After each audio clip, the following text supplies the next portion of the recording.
What's up everyone and welcome back to the channel. Paul Felder has added his voice to the growing debate around inactive champions, calling for Ilia Topuria and Alex Pereira to vacate their titles if they plan to remain sidelined. Both champions are currently unavailable for different reasons, with Pereira waiting on a potential heavyweight move and Topuria dealing with ongoing legal issues. However, Felder believes prolonged inactivity at the top creates unnecessary problems for their division. Speaking on the Believe You Me podcast, Felder emphasized that the current era of MMA demands momentum, with the sport moving away from pay-per-view points and into a new broadcast landscape. He argues that divisions can no longer afford to stall, while champions pursue long-term side quests. According to Felder, if a champion wants to chase another division, whether for a title or a high-profile non-title fight, they have earned that right, but they should also relinquish their belt to allow their division to move forward. Felder warned that holding on to titles while remaining inactive only leads to confusion, interim championships, and a lack of true, undisputed champions. He believes this undermines the integrity of the sport and slows the progress of deserving contenders who are ready to fight now. At light heavyweight, Felder pointed to a potential matchup between Jiří Procházka and Carlos Ulberg as the perfect solution to crown a new champion. He described both fighters as highly deserving, dangerous, and unpredictable. Stylistically, Felder broke down the fight by noting that Ulberg's technical, point-fighting approach may struggle against Procházka's relentless chaos, constant pressure, and willingness to push opponents past their breaking point. In Felder's view, the message is simple. If champions want to move on, the belt should move on too. Before we jump into the next story, we have a small favor to ask. If you're enjoying the content, please give this video a like, subscribe to the channel, and tap the bell icon. It really helps us out and ensures you'll never miss an update. Move on to another news.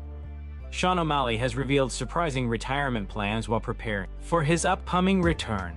At UFC 324, the bantamweight star is set to face dangerous contender Song Yadong later this month as he looked to rebound from a rough stretch that included back-to-back losses to Merab Dvalishvili. While his immediate focus is on getting back in the win column, O'Malley is already mapping out what he believes could be the final chapter of his career. In a recent video posted to his YouTube channel, O'Malley laid out a clear vision for 2026. He said his plan is to defeat Song Yadong convincingly and then push for a long-awaited rematch with Petr Yan. O'Malley referenced their controversial split decision fight at UFC 280 and suggested a second bout could take place on a massive White House card in June. According to O'Malley, that sequence of fights could mark the end of his run in MMA. The 31-year-old stated that he intends to retire after 2 more fights, regardless of the outcomes, whether he loses both bouts or wins and becomes champion again. O'Malley says he is comfortable walking away. Those comments caught many fans off guard given his age and star power, but he emphasized that he prefers to take things one fight at a time and doesn't feel pressure to fight into his late 30s. Meanwhile, the bantamweight title picture continues to evolve. Petr Yan is expected to face Umar Nurmagomedov next, and regardless of that result, Merab Dvalishvili is widely anticipated to receive an immediate title shot later in the summer. O'Malley closed by reiterating his confidence, stating that he still believes he can beat Petr Yan. Ideally, he wants to handle Song Yadong first, secure the Yan rematch, and then decide whether 2026 will truly be the final Suga year. Move on to another news. New details surrounding Ilia Topuria's personal life have emerged following comments made by Paul Felder, shedding light on why the champion may be facing an extended absence from competition. Felder recently revealed that he spotted Topuria training at a gym that was noticeably different from the private, fully equipped home gym he typically uses with his coaching staff and sparring partners. According to Felder, Topuria is no longer staying at his own residence, as his wife is currently living there amid ongoing divorce proceedings. This development has fueled discussion about how personal circumstances may be impacting the champion's career timeline. Reports indicate that financial matters have played a significant role in the legal negotiations, with suggestions that substantial monetary terms were involved. While Topuria has reportedly agreed to certain conditions, sources emphasize that he remains focused on protecting his personal relationships throughout the process. Legal analyst Ray Bigot stressed that all publicly available information stems from official court filings and legal actions, cautioning fans against speculation or drawing conclusions beyond verified documents. The legal situation remains unresolved, and any final outcome will be determined solely by the courts based on evidence and legal review, not public opinion or online commentary. Felder also addressed the competitive implications of the situation, explaining that personal stress of this magnitude can make it extremely difficult for a fighter to be mentally prepared for elite-level competition. He noted that championship-level fights demand complete focus, something that becomes nearly impossible when major family, financial, and legal issues are ongoing. Despite everything, Felder confirmed that Topuria is still training. However, the fact that he is no longer using his home gym raised eyebrows, as Felder pointed out that there would be little reason to leave such a world-class facility unless circumstances at home had changed. For now, Topuria's priority appears to be resolving matters outside the octagon before committing to his next title defense. Move on to another news. Recent training footage of Justin Gaethje has sparked concern among fans as he prepares for his upcoming bout against Paddy Pimblett at UFC 324. Known for his aggressive style and unconventional approach, Gaethje once again raised eyebrows after sharing a clip from his training camp that quickly went viral. In the footage, Gaethje and his coach are seen turning a punching machine into a headbutt challenge, repeatedly striking it with their heads instead of using their hands. While some fans laughed it off as classic Gaethje behavior, many others criticized the drill, questioning the logic of absorbing unnecessary head impacts just weeks before a major fight. Concerns escalated further when an image began circulating online that appeared to show a visible mark or wound on Gaethje's neck. With the fight date approaching, speculation spread rapidly that he could be dealing with a possible staph infection, an issue that has famously disrupted numerous fight camps in the past. The rumors gained enough traction that Gaethje felt compelled to respond publicly. Addressing the situation on social media, Gaethje dismissed the speculation entirely. He clarified that the mark on his neck was simply an ingrown hair and not a medical problem of any kind. He reassured fans that there were no health concerns affecting his preparation and that his training remained on track. Despite the explanation, the footage reignited debate about Gaethje's high-risk training mentality. While his belief-driven, all-or-nothing approach has defined his career and delivered some of the most exciting fights in MMA history, fans remain divided on whether such extreme methods help sharpen his edge or unnecessarily endanger him before fight night. As UFC 324 draws closer, all eyes will remain on Gaethje, not just for his performance inside the octagon, but for how his intense preparation ultimately translates when it matters most. Move on to another news. Former lightweight champion Charles Oliveira has shared his thoughts on a potential super fight between Ilia Topuria and Islam Makhachev, offering a strikingly balanced prediction if the matchup ever becomes reality. Although recent buzz around the fight has cooled, Oliveira believes the stylistic clash would be extremely dangerous for both men. Speaking in a recent interview, Oliveira broke down how he expects the contest to unfold, particularly if it stays on the feet. According to Oliveira, Makhachev's approach is well known: close the distance, clinch, and take the fight to the ground. However, he warned that executing that strategy against Topuria would be far from simple. Oliveira emphasized Topuria's punching power, calling it the hardest he has ever felt in his career. He clarified that his assessment was not based on speculation but first-hand experience. While he admitted he has not seen enough of Topuria's clinch or ground game to make a full judgment, Oliveira believes the danger on the feet is undeniable.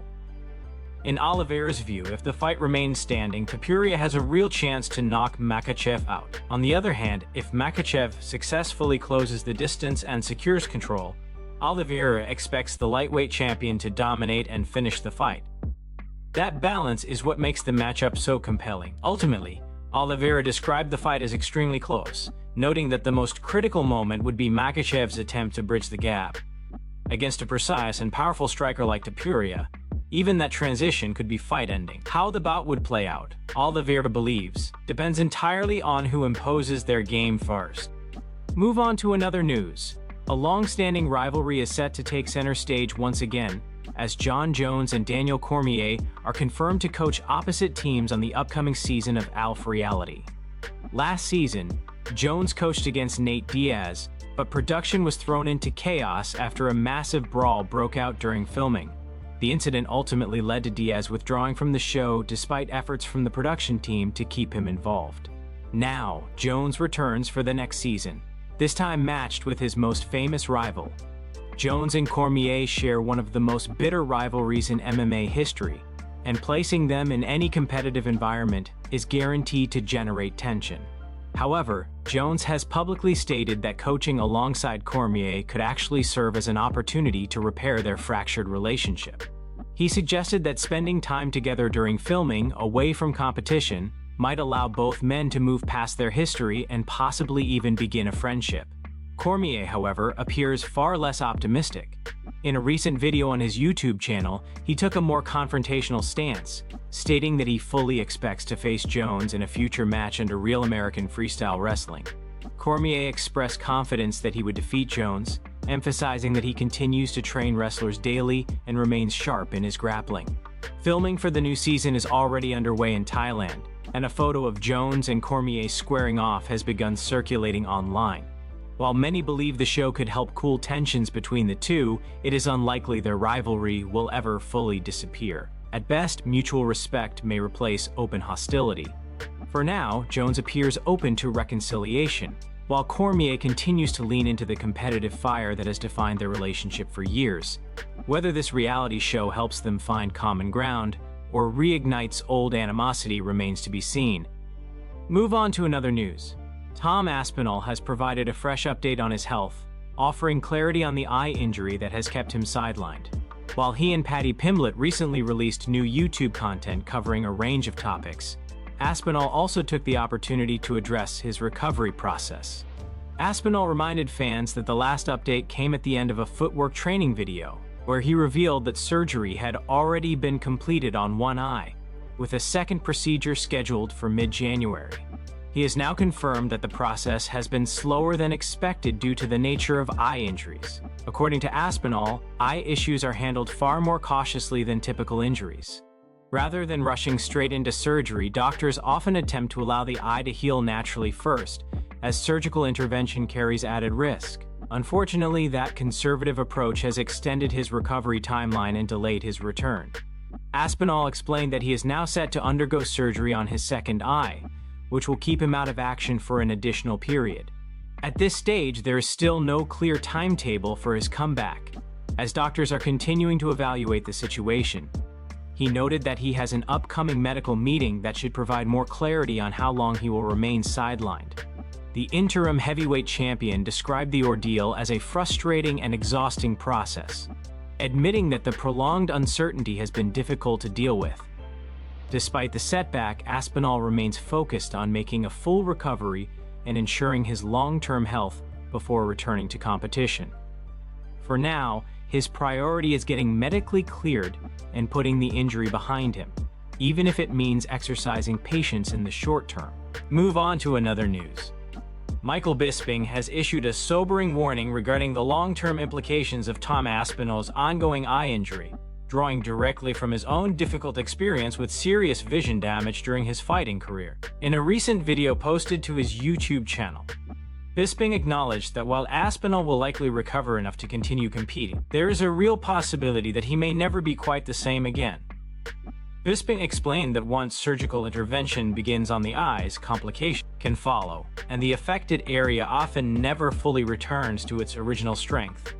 Reflecting on his own career, Bisping recalled suffering a detached retina during his fight with Vitor Belfort. After undergoing surgery to reattach the retina, he later experienced further complications, including glaucoma. Despite multiple medical procedures, Bisping ultimately lost vision in that eye. He emphasized that eye injuries are unpredictable, and even when surgery is successful, long-term consequences can still arise. Bisping noted that modern medical science has improved significantly compared to earlier eras, which gives hope for Aspinall's recovery. He contrasted Aspinall's situation with that of his former coach, Jason Pillai, an undefeated professional boxer whose career ended immediately after a detached retina. While Bisping was able to continue fighting for years despite his condition, he made it clear that eye trauma is never something to take lightly. Despite his concerns, Bisping expressed optimism that Aspinall's surgeries will go well. He strongly pushed back against fans who have accused Aspinall of intentional delaying a potential fight with Cyril Gane, dismissing those claims as unfounded and unfair. Bisping concluded by hoping that Aspinall's medical procedures are successful and that fans will soon see him back inside the cage, fully healthy and ready to compete at the highest level once again.